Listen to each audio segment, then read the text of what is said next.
Lesson 31, we start with a major new subject. It's called the philosophy of the Kleshas. And it's based on chapter 2 of the Yoga Sutras of Patanjali.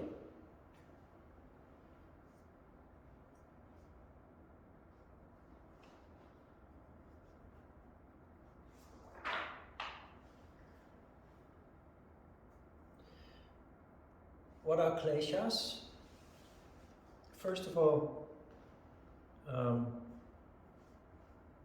mentioned it before that Eastern philosophy is based on the idea that life is suffering. This principle is the foundation of Buddhism. It's also the foundation of yoga. But unfortunately, not only in Eastern philosophy, but also in Western philosophy, also in Christianity, suffering is seen in a negative way. It's seen as something that is unavoidable, so we better just learn to live with it. That is a misinterpretation of the text. So this subject will teach us that yes, indeed, human beings suffer all the time, but it's not something you have to passively accept. Because there is a reason why we suffer. And you could even say that there is a purpose why we suffer. And when you see that, you can do something constructive with your suffering. Because suffering occurs for a reason. When you understand that, you develop the ability to avoid it in the first place. But then, when it happens again, it is serving the purpose of teaching us a very essential lesson about ourselves and about life, which will then serve the understanding of the suffering will help us next time to avoid it again. Now, this is not an easy subject because ego stands in the way. Because to understand the philosophy of the Kleshas, to understand Patanjali's philosophy, you have to accept that for a large part, you are responsible for the suffering. But what do we do as human beings when we are suffering, when we have conflict? We put blame on others. We point our fingers at others. You did this. I am suffering because of you. And although it is true, people misbehave. And it is the interaction with people that misbehave towards us that cause us to suffer. But why? Why did we meet those people in the first place? Why do we attract those people in the first place? Why did we come across each other in the first place? That is important. So yes, that person that hurt you misbehaved, but that is their responsibility. That is their portion to deal with in this life. As long as I keep blaming others for my misery will never stop. Because as long as I put the blame on others, the root cause of my misery is not addressed, and that root cause lies within me. And for many people, this is hard to accept because of ego. It means that you have to take blame yourself. It's much easier to blame others. But blaming yourself or taking responsibility is a more appropriate way to describe it. Even though other people did wrong, looking at yourself and your own failures, for most people is very difficult to do. Because ego stands in the way. So we're going to have a look at it in a very rational way, how it works. And then I'm pretty sure, as has happened with many students before, it will slowly but certainly integrate into your life. And ego also will become something that has no influence anymore further down the road. It just becomes something superficial. A klesha, the subject is called philosophy of the klesha. A klesha is an affliction. Any experience that we go through where we experience misery is called a klesha.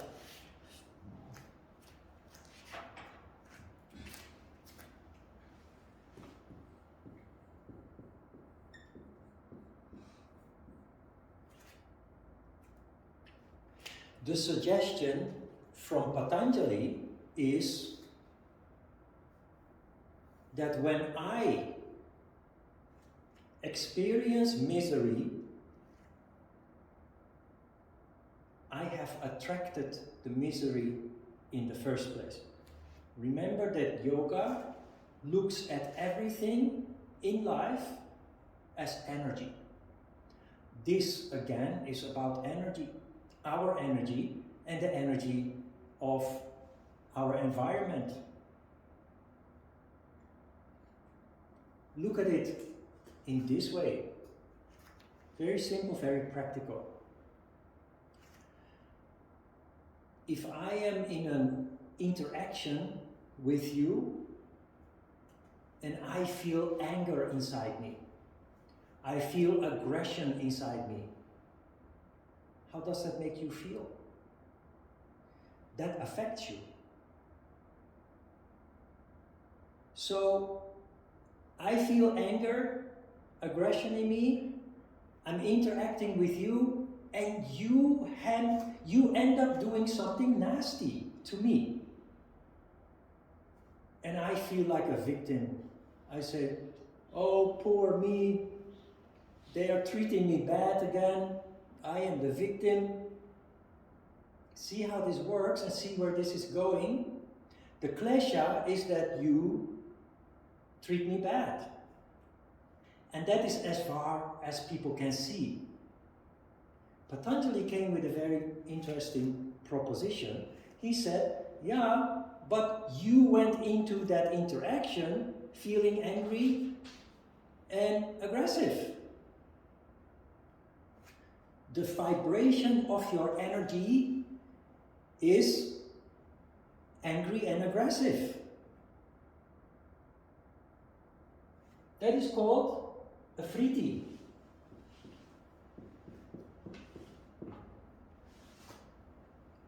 My energy, my vibration is called a vritti. That causes the klesha. A vritti and a klesha are both movements of energy. The vritti is the vibration from me to the outside world. The klesha is the reaction from the outside world to my energy. It doesn't stop here though, because why do I feel angry and aggressive? That is the clue, that is the key.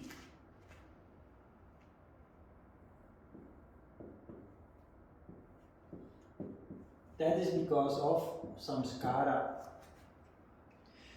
We talked about this a couple of times during this course. that we are all universal beings, which means in essence we are all the same. Whether we are from the Netherlands or from Korea or from anywhere in the world. In essence, we are a ball of energy, a soul. But what makes us different, what distinguishes us from one another, is the way that we are conditioned.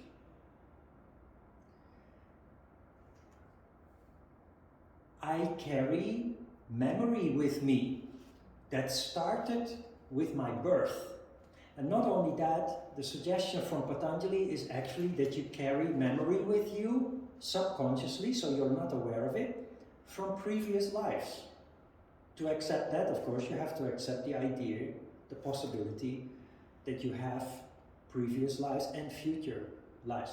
That is not so very important. If you accept that or believe in that, that will help you better in your understanding of misery. But if you limit it only to the time that you were born up until the present, you carry, is like a computer. The hard disk of a computer contains many different kinds of programs. But every computer is different because it contains different programs.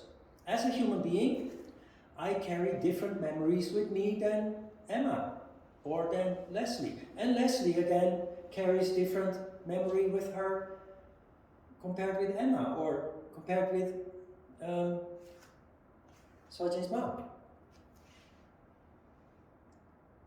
So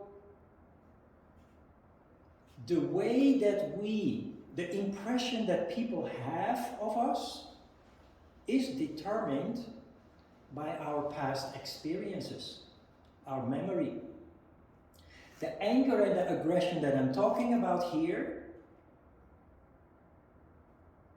is the result of past experiences. Of course, if you look at it on the surface, you are angry and aggressive because maybe something happened just before. But here is the thing. What happened just before triggered anger and aggression in me. Triggered. But when Leslie is in the same situation, it might not trigger anger and aggression at all. Because Leslie is wired differently. Leslie is walking around with a different package of memory. But in me, this altercation or this interaction that happened before I went into the next interaction where I portrayed anger and aggression, in me it triggered memory that is related to anger and aggression.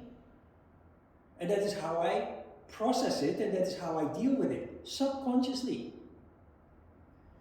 Because I do not understand the law of cause and effect, I do not see, not with my physical eyes, but I do not see, I do not understand that my anger and aggression is triggered by that person.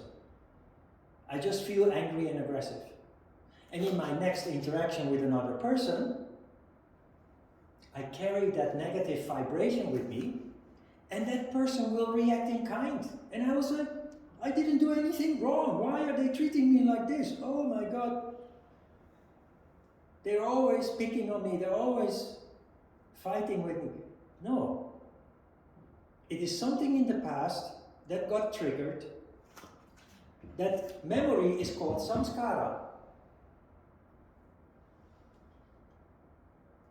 The samskara is memory that is not active. It's dormant, it's sleeping.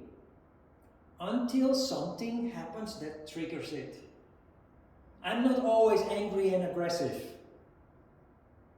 But now I came into a situation where somebody pushed a red button in me that caused me to be angry and aggressive. That is where the samskara becomes a vritti.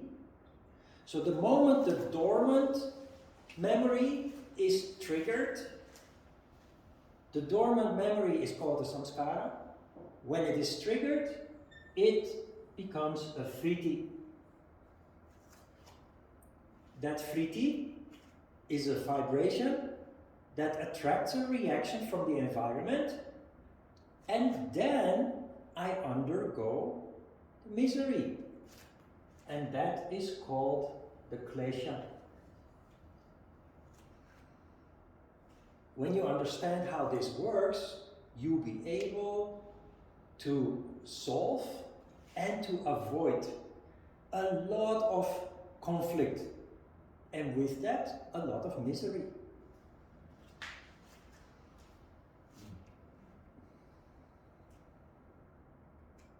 So this is how it works.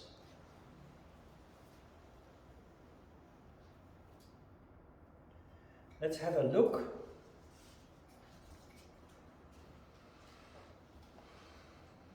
So very important in this is that you leave ego out of it. If you can leave ego out of it, your daily life will become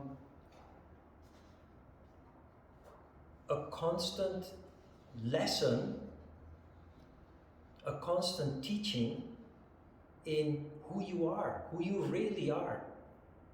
It will give you insight in yourself and in your past. The klesha that you undergo teaches you about yourself.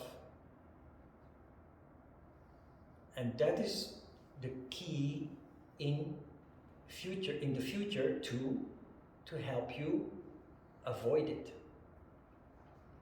And the reason why I say you must be able to leave ego out of this process is because it means you have to be self-critical. You have to be capable of self-criticism.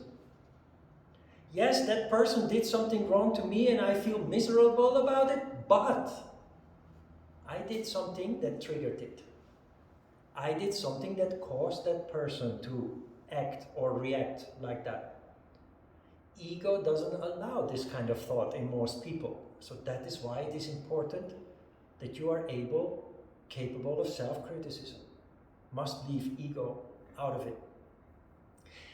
If you're not capable of doing that, you will continue to suffer the same misery until you die.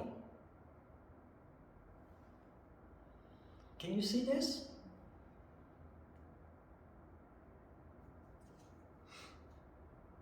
Sutra 1 of chapter 2 of the Yoga Sutras of Patanjali. Austerity, self-study, that leads to the knowledge of the self, and complete resignation to Ishvara constitute preliminary yoga, Kriya Yoga. This is Patanjali's idea of what yoga is. What is yoga? Austerity, self-study, and surrender. He doesn't say yoga is asana. He doesn't say yoga is meditation. No, he says yoga, at least the start of yoga, the start of your path of yoga, is austerity, self-study, and surrender, resignation to Ishvara, to the higher power, or God, or the universe. Kriya means doing. This concept is Kriya Yoga according to Patanjali. I explained what Kriya means, right? It doesn't just mean doing, it means doing consciously. The whole framework of yoga is mindfulness. Everything that you do very deliberate and very conscious. That is austerity. Having the discipline to engage, not only in asana, but to sit on your cushion to meditate, to do pranayama, to read a book. And also, austerity is also limiting yourself to essential things in life. Eat austere, so that the food that you eat is very nutritious and fueling your energy levels. Focus on daily life, on the essence of daily life, rather than all kinds of superficial things. Like, how many gadgets do I have? How much jewelry do I have? Do I look good with my fashionable clothes? And all these kind of things. There is nothing wrong with these kind of things, but they are a distraction if you want to focus on self-development, if you want to end suffering in this case. Austerity means at least temporarily focus only on things that are truly essential. That is your yoga and proper food. And that is basically the most you need. All other things can be avoided, can be deemed unnecessary, at least temporarily, so that you have all your attention and your energy towards your goal. This automatically, when you, here,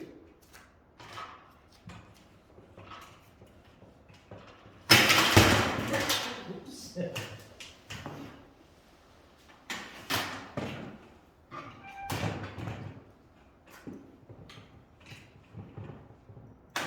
Kriya. Shnana.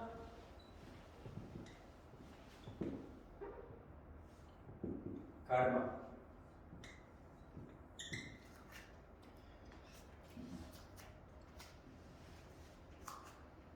Kriya is the practice of yoga only if you do it correctly, of course, the way that we do it.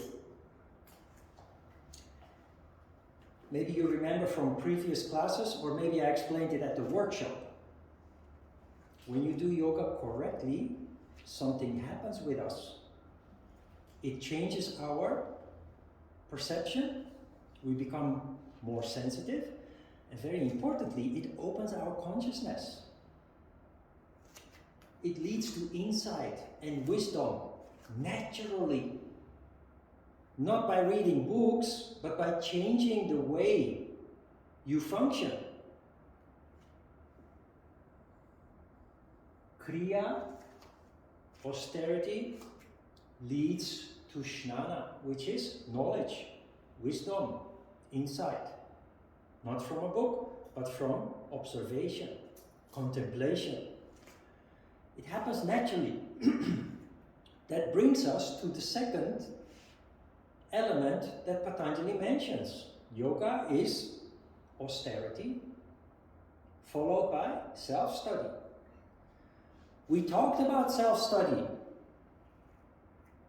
And I explained self-study is not something that you do by sitting down and saying, now I have to study myself.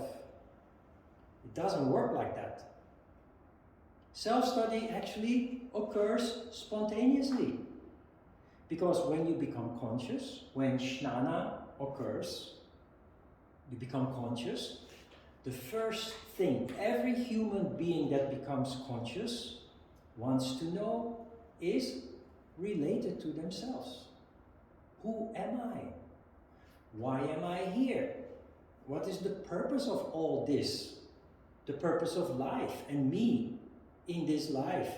And also, why am I suffering? Why do I feel so much pain? These kind of questions are all related to the self. Self-study starts spontaneously as a result of you starting practicing yoga, leading to consciousness. You automatically start reflecting on yourself. In the long term, this all leads to the highest stage of yoga, which is karma. Karma means that you have developed such a deep insight in yourself that you know where your misery comes from. Because what happens today, good things and bad things alike, is the result of the past. And that is called karma. But very interesting, that is not the whole thing. When you develop insight into your misery, you develop insight into your past, which then allows you to understand your present life. The next stage is that it extends into the future and you develop a vision of how your life will unfold. That's a little bit difficult to explain because it's a feeling. When you develop insight into your past, allowing you to understand your present, it naturally extends into the future. And you develop a vision of where you are going. And very often, most of the times, that is different from what you thought you were going to do. It's often different from the life that you live now. Because the life that you live now is based on your conditioning. You have no choice. That is just how you were conditioned. But now you start to understand your conditioning. Self-study means that you develop insight into your true nature, your true characteristics, which is different from how you are conditioned. And you will gradually start living accordingly to your true nature, your true characteristics. And while you increase how you focus more on your true nature, you will decrease focusing on how you are conditioned. So you make a very gradual, slow transformation from your conditioning to your heart's content.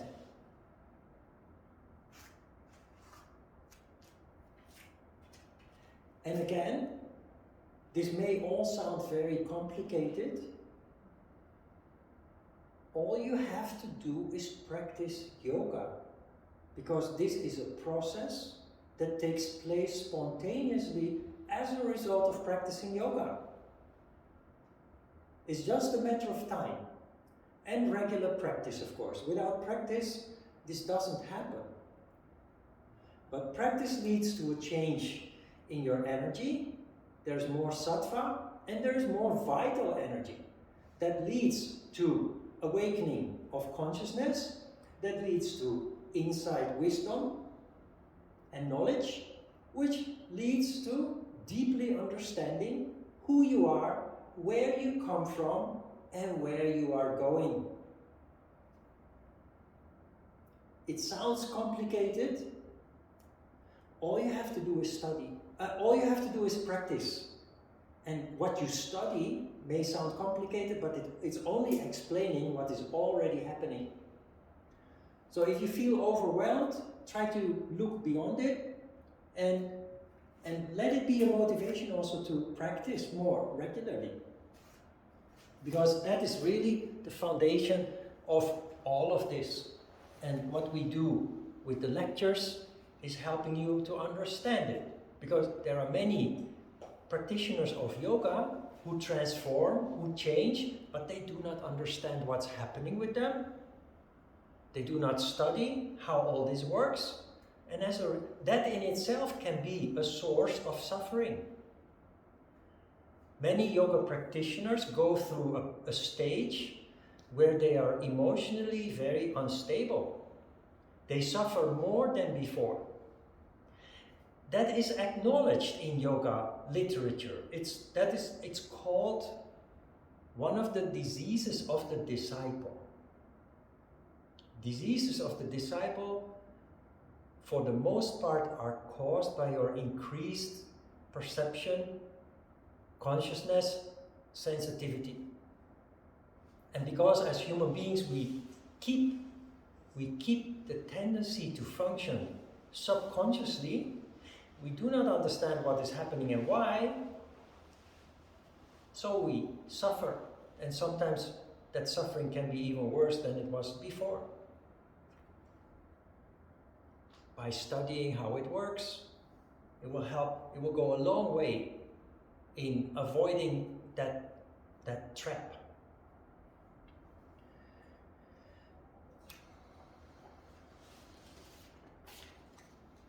Sutra 2. Kriya Yoga is practiced in order to attenuate Kleshas and to bring about Samadhi. Hey, that's interesting. Samadhi is the highest form of meditation.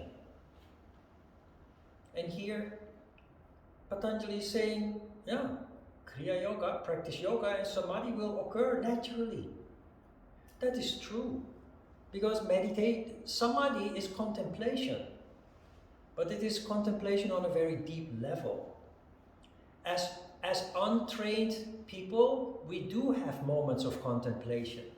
But they are often fleeting, very short, not allowing you to delve very deep into an object or a subject. Practicing yoga on a regular basis leads to an extension. Every time you contemplate, the period of contemplation becomes longer and longer, allowing you to go deeper and deeper into the essence of things, including yourself. So Samadhi is indeed brought about simply by the practice of yoga. This is something different than what many yoga teachers make you believe. What I have heard yoga teachers tell about Samadhi is that it's very complicated, very difficult, and absolutely not for beginners and what have you. It's really not like that. And it actually shows that they themselves do not really understand how Samadhi works. There are techniques. We teach those techniques in the advanced course, but in the end, those techniques are only to start a process. In the end, Samadhi is just deep contemplation. It's not difficult, but it requires that we install the condition that allows for that deep contemplation. And that is exactly what yoga does. Kriya Yoga is practiced in order to attenuate Kleshas. And that is the whole key here. To attenuate something means to reduce it, to soften it.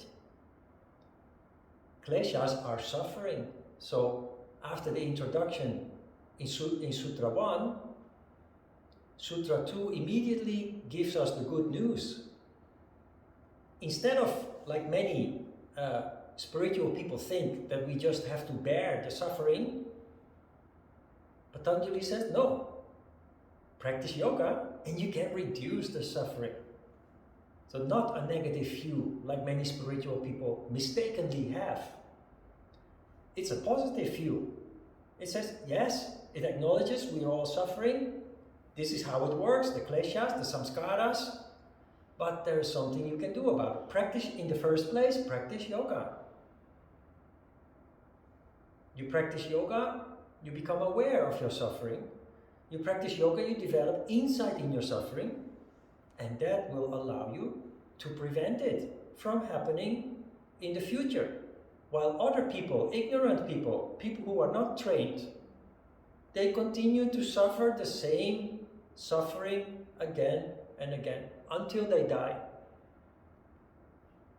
For us, we also suffer, but from now on we are on a dynamic path where we slowly but certainly get a handle on our suffering, allowing us to reduce it and in the long term completely avoid it.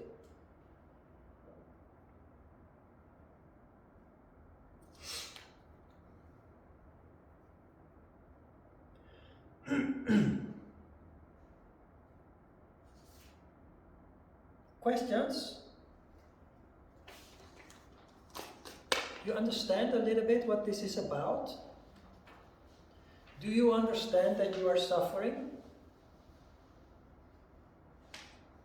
Sojin? Not yet? When you get older?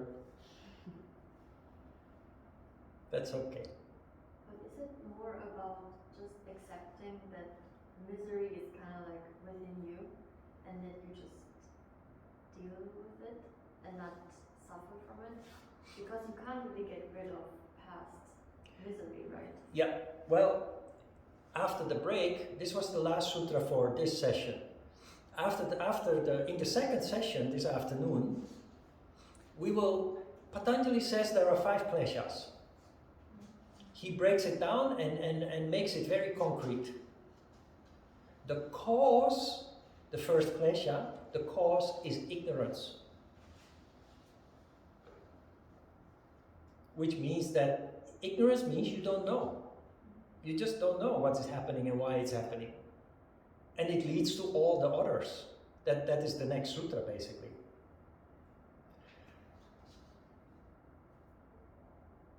Practicing yoga leads to jnana, which is the opposite of ignorance. So if there is no ignorance anymore, the other kleshas tend to occur less frequently and eventually maybe even not at all. But it starts with ignorance. And acknowledging that we are suffering in the first place, of course, goes a long way in starting maybe with the promise of Patanjali that yoga can help, it might be the start of you beginning to practice yoga. Because, indeed. Today I understand that all my life I have indeed been suffering. I thought it was normal. But Patanjali is telling me you don't really have to. But you do have to work. You do have to practice. But if you do, you can reduce it and eventually avoid it. So it might be your motivation to actually start practicing. Not just start practicing, but also be motivated to do it regularly.